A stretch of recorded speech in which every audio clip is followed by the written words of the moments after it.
जी हाँ दोस्तों, नमस्कार। हम आपके बीच में उपस्थित हैं दोस्तों आपके channel GS point by Rakesh sir पे।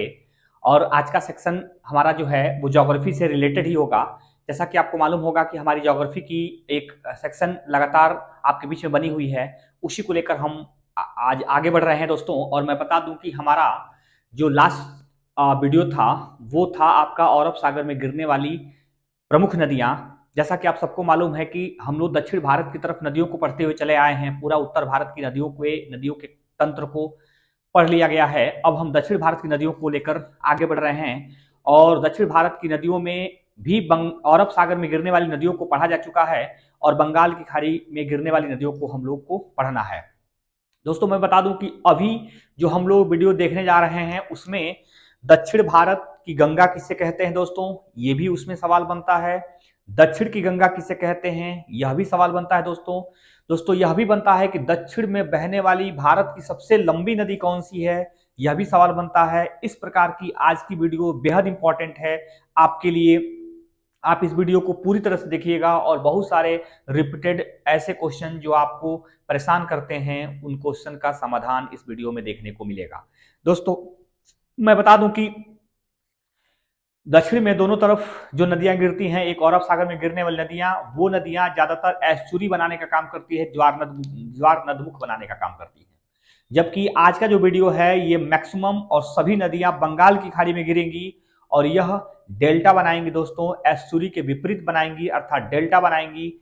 यह लगभग लगभग पश्चिम से निकलकर पूरब की तरफ बहती है और जो अरब सागर में नदियां जो गिर रही थी वह पूरब से निकलकर पश्चिम की तरफ बह रही है। दोस्तों मैं बता दूं कि जब एक समय था और जहां हिमालय है वहां टेथिस सागर हुआ करता था और ये सभी नदियां जो दक्षिण भारत में हम लोग चाहे अरब सागर में गिरने वाली दिख रही हो या बंगाल की खाड़ी में गिरने वाली दिख रही हो नदियां, ये सभी नदियां एक जमाने में जाकर उत्तर में टेथिस सागर में गिरा करती थी। लेकिन हिमालय के निर्माण के बाद इन नदियों ने अपना रुख मोड़ा तो कुछ नदियां अरब सागर की तरफ और कुछ नदियां बंगाल की खाड़ी में आकर गिरना प्रारंभ कर दी।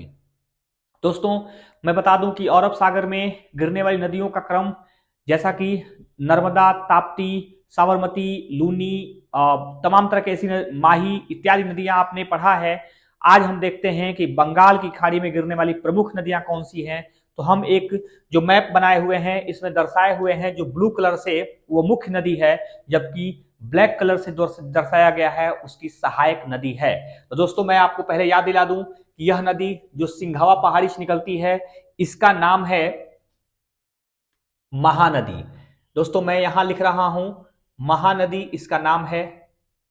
जो आपके त्रिम्बकेश्वर पहाड़ी से निकल रही है, महाराष्ट्र से निकल रही है, उसका नाम है गोदावरी नदी। दोस्तों उसका नाम गोदावरी नदी है। और जो महाबलेश्वर से निकल रही है यह भी महाराष्ट्र से निकलती है, उसका नाम है कृष्णा नदी। यहां मैं लिख दे रहा हूं दोस्तों कृष्णा नदी है ये। जो ब्रह्मगिरी पहाड़ी से कर्नाटक से निकल रहे दोस्तों उसका नाम है कावेरी नदी। और मैं यहां पे नामांकन कर दे रहा हूं कावेरी नदी के नाम से। और ये आप नदियों का नाम देख लिए जो जहां से निकल रही है। मैं बता दूं कि अगर आपको इसकी लंबाई जाननी हो तो महानदी की जो लंबाई है और 858 किलोमीटर है। कई किताबों में 1-2 किलोमीटर का डिफरेंसेस देखने को मिल सकता है, लेकिन एग्जैक्ट जो है वह मैं कोशिश कर रहा हूं कि उस तक इसकी लंबाई बनी रहे।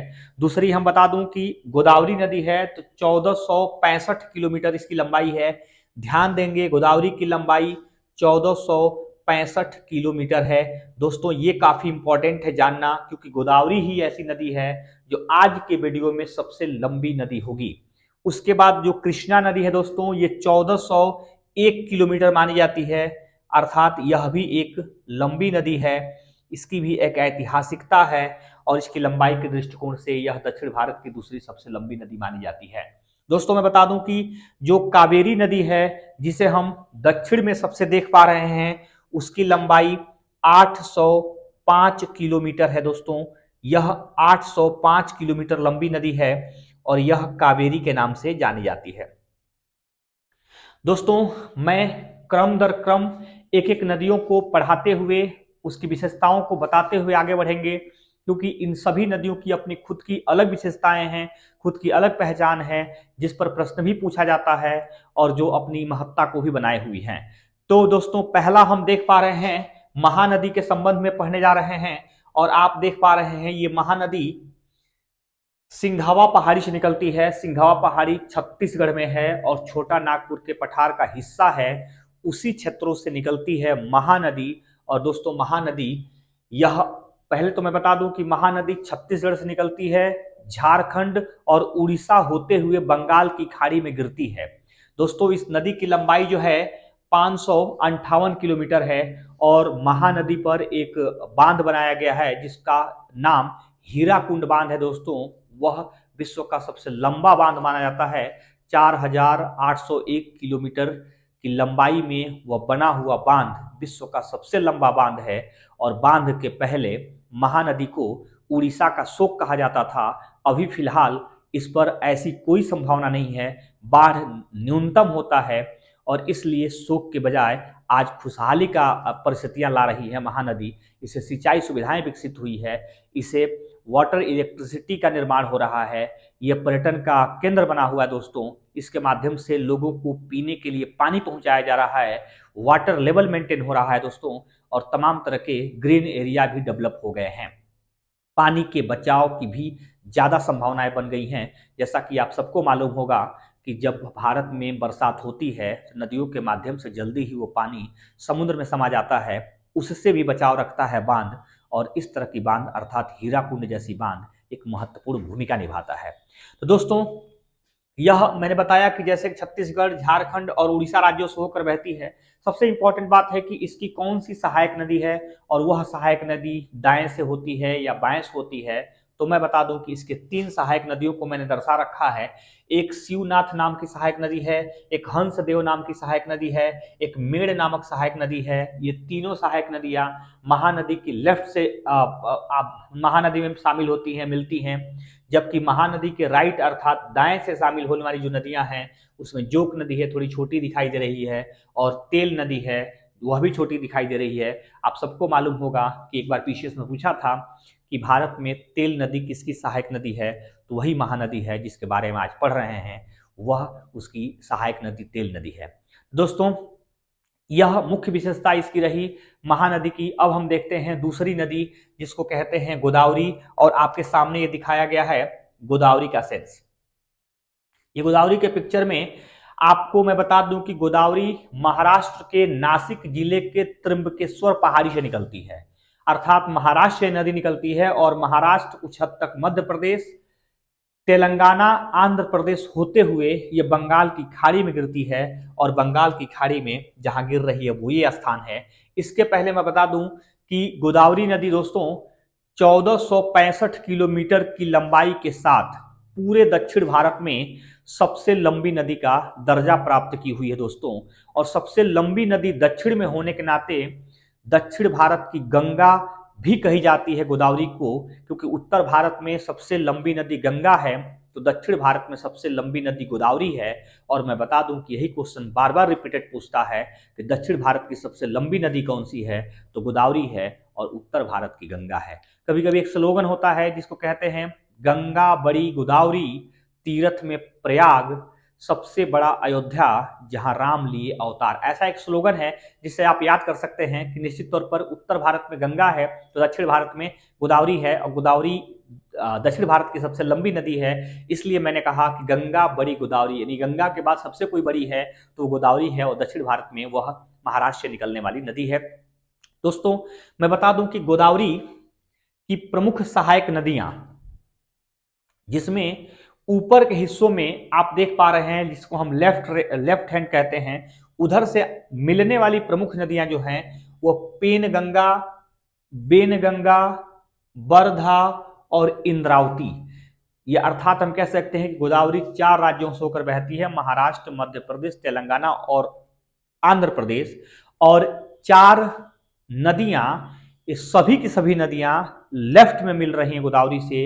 यह गोदावरी की सबसे बड़ी विशेषता है। और मैं बता दूं ये सभी नदियां इसलिए लेफ्ट में मिल रही हैं, राइट से इसलिए कोई नदी नहीं मिल रही है कि ध्यान देंगे भारत का जो ढलान है दोस्तों वह उत्तर से दक्षिण की तरफ है। उत्तर से पूरब दक्षिण की तरफ होने के नाते सभी नदी केवल उत्तर से आकर मिल रही है, दक्षिण से ऊपर जाकर अर्थात उल्टी दिशाओं में नहीं बह रही है कोई नदी और न बह सकती है कोई नदी। इसलिए इसकी सिर्फ और सिर्फ लेफ्ट हैंड से मिलने वाली सहायक नदियां हैं, जैसे पेनगंगा, बेनगंगा, बरधा और इंद्रावती नदियां जानी जाती हैं। दोस्तों यदि हम इसके बाद किसी महत्वपूर्ण नदी की बात करें, चर्चा करें, तो हम देखते हैं कृष्णा नदी। और कृष्णा नदी आप यहां देख सकते हैं। कृष्णा नदी दोस्तों, कृष्णा नदी की जो लंबाई है वो आपको दर्शाया गया है, वो 1401 किलोमीटर है। 1401 किलोमीटर कृष्णा नदी की लंबाई है। और कृष्णा नदी भी महाराष्ट्र से ही निकलती है। महाराष्ट्र के महाबलेश्वर की जो पहाड़ी है उसी जगह से कृष्णा नदी निकलती है। याद रखेंगे महाबलेश्वर की पहाड़ी जो है वहीं से कृष्णा नदी निकलती है। और कृष्णा नदी महाराष्ट्र राज्य, उसके बाद आपका तेलंगाना राज्य, कर्नाटक राज्य और आंध्र प्रदेश राज्य से होकर बहती है। और यह दक्षिण भारत की दूसरी सबसे लंबी नदी है। दोस्तों याद रखेंगे कि कृष्णा नदी दक्षिण भारत की दूसरी सबसे लंबी नदी है, क्योंकि यदि इससे बड़ी कोई नदी, इसके बाद कोई नदी अरब सागर में गिरते हुए देखे थे, जो मैं उस दिन लास्ट टाइम पे बताया था, तो वह थी नर्मदा नदी जिसकी लंबाई 1312 किलोमीटर है। उससे भी यह लंबी नदी है, अर्थात पूरे दक्षिण भारत की दूसरी लंबी नदी है, तो वो कृष्णा नदी है। अगर इसकी हम सहायक नदी देखें और सहायक नदियां उत्तर और दक्षिण से होकर देखें, तो इसके लिए भी केवल और केवल उत्तर अर्थात बाएं से ही मिलने वाली सहायक नदी आपको दिखाई देंगी, जिसमें पंचगंगा, दूधगंगा, घाट प्रभा, मालप्रभा, भीमा और तुंगभद्रा नदी मुख्य रूप से है, जो कृष्णा की सहायक नदी है और केवल बाएं तरफ से मिलने वाली नदियां हैं। इसके पहले भी मैं आपको बताया कि कृष्णा और गोदावरी में इसलिए केवल बाएं तरफ से नदियां मिलती हैं क्योंकि भारत के ढलान के अनुरूप केवल बाएं से ही नदियां आकर इस मुख्य नदी में मिल सकती हैं। दाहिने से कोई नदी नहीं जा सकती है, क्योंकि ढलान के विपरीत हो सकता है। ऐसी परिस्थितियों में आप देखेंगे कि यह नदी भी और गोदावरी, इन दोनों को बड़े ध्यान से देखेंगे, जहां विलय कर रही हैं यह एक ही पास में लगभग विलय कर रहे हैं। दोस्तों ये दोनों एक ही पास में विलय कर रही हैं, और इन दोनों को जो विलय कर रही हैं उस क्षेत्र को कहते हैं केजी बेसिन क्षेत्र। इसका नाम है केजी बेसिन क्षेत्र। इसको कहते हैं केजी बेसिन क्षेत्र का मतलब यह है, के से कृष्णा, जी से गोदावरी, इसको कहते हैं केजी बेसिन क्षेत्र।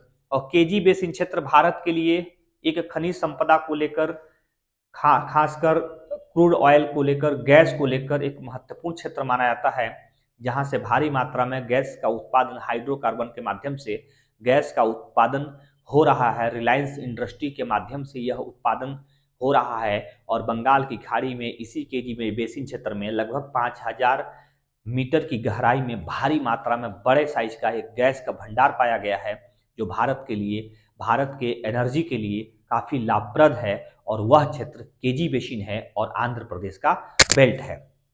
दोस्तों मैं बता दूं कि अगर हम कृष्णा के बाद किसी नदी को बात करें, केजी बेसिन बहुत बार क्वेश्चन पूछा गया है कि केजी बेसिन किस तट पर है, तो बंगाल के खाड़ी के तट पर है। किस राज्य में है, तो आंध्र प्रदेश राज्य में है। क्यों फेमस है, तो यह गैस के बड़े भंडारों की प्राप्ति के कारण फेमस है। केजी बेसिन के अंतर्गत कौन सी दो नदियों का संगम होता है, एक पास में संगम होता है तो कृष्णा का होता है और गोदावरी का होता है, उन्हीं के नाम पर केजी बेसिन का नाम रखा गया है।